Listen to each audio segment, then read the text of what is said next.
بسم اللہ الرحمن الرحیم۔ شب برات۔ مصنف مولانا سید ابو العلا مودودی رحمۃ اللہ علیہ۔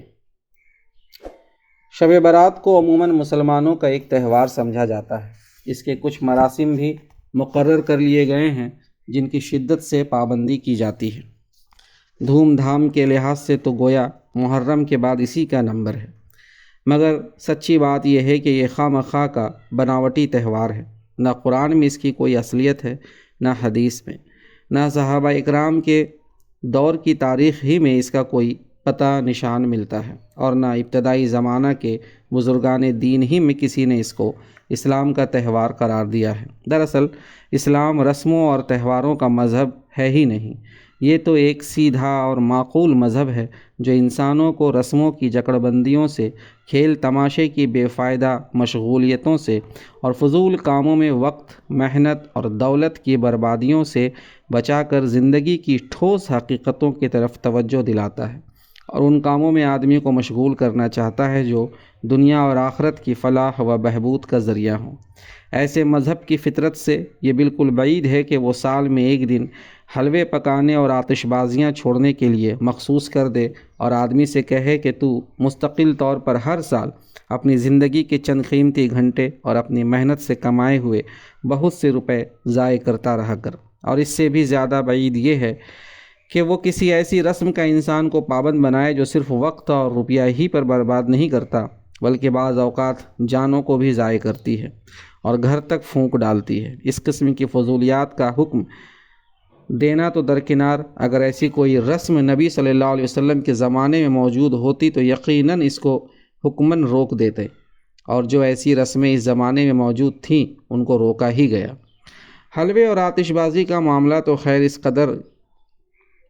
کھلا ہوا ہے کہ جو شخص کچھ بھی اسلام کے متعلق جانتا ہے وہ پہلی ہی نظر میں کہہ دے گا کہ ان چیزوں کی پابندی اس مذہب کی روح کے خلاف ہے۔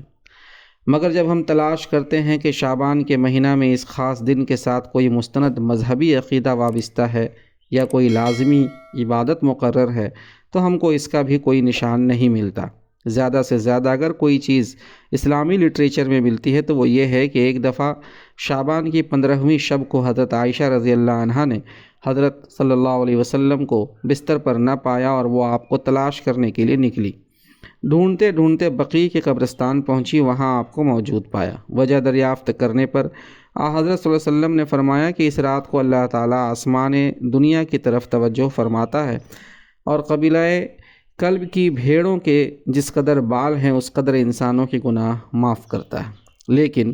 حدیث کے مشہور امام ترمذی رحمۃ اللہ علیہ نے اس روایت کو ضعیف قرار دیا ہے اور اپنی تحقیق یہ بیان کی ہے کہ اس کی سند صحیح طور پر حضرت عائشہ رضی اللہ عنہا تک نہیں پہنچتی۔ بعض دوسری روایات ہیں جو کم درجہ کی کتب حدیث میں ملتی ہیں۔ اس رات کی یہ فضیلت بیان کی گئی ہے کہ اس میں قسمتوں کے فیصلے کیے جاتے ہیں اور پیدائش اور موت کے معاملات طے ہوتے ہیں،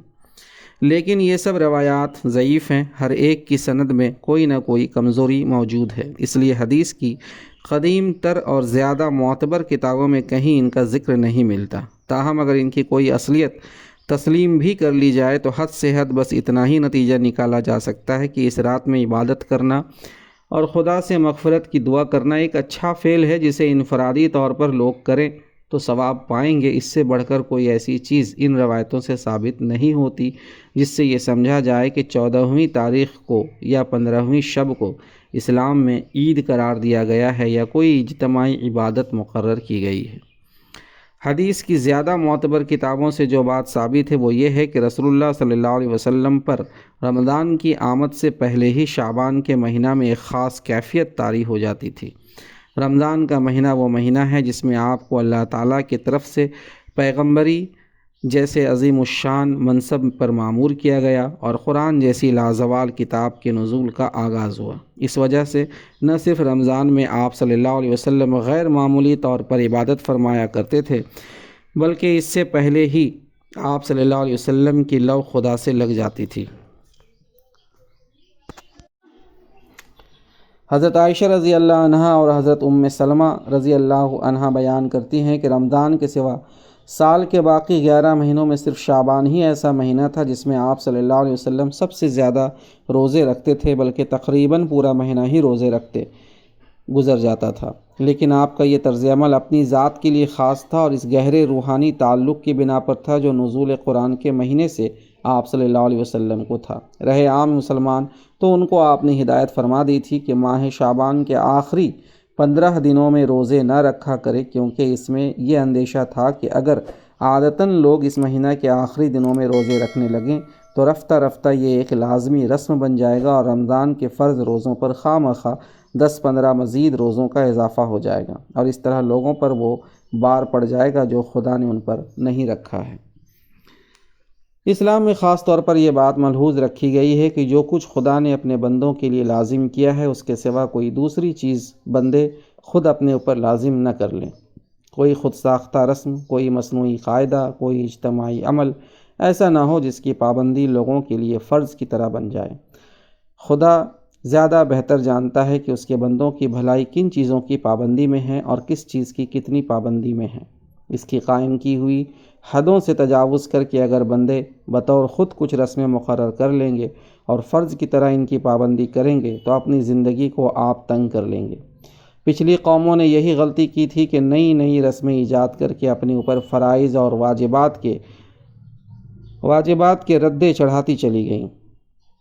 اور رفتہ رفتہ رسمیات کا ایک ایسا تانا بانا اپنے گرد بن ڈالا جس کے جال نے آخر کار ان کے ہاتھ پاؤں جکڑ کر رکھ دیے۔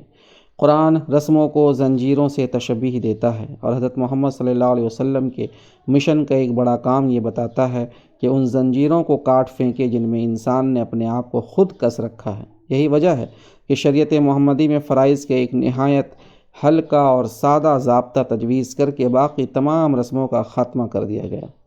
عید اور بقرعید کے سوا کوئی تہوار نہ رکھا گیا، حج کے سوا کوئی یاترا نہ رکھی گئی، زکوٰۃ کے سوا کوئی نذر نیاز یا دان پن کو فرض نہ کیا گیا، اور ہمیشہ کے لیے اصول طے کر دیا گیا کہ انسان کو جس طرح خدائی فرض میں کوئی چیز کم کرنے کا حق نہیں، اسی طرح کوئی چیز بڑھانے کا حق بھی نہیں۔ ابتدائی زمانہ میں جو لوگ شریعت محمدی کی روح کو سمجھتے تھے وہ سختی کے ساتھ اس اصول کے پابند رہے۔ انہوں نے نئی رسمیں ایجاد کرنے سے انتہائی پرہیز کیا اور جو چیز لازمی رسم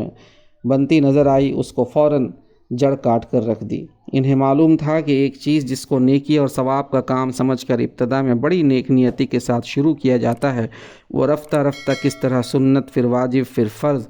اور آخرکار فرضوں سے بھی زیادہ اہم بنتی چلی جاتی ہے، اور جہالت کی بنا پر لوگ اس نیکی کے ساتھ کس طرح بہت سی برائیاں ملا جلا کر ایک قبیح رسم بنا ڈالتے ہیں،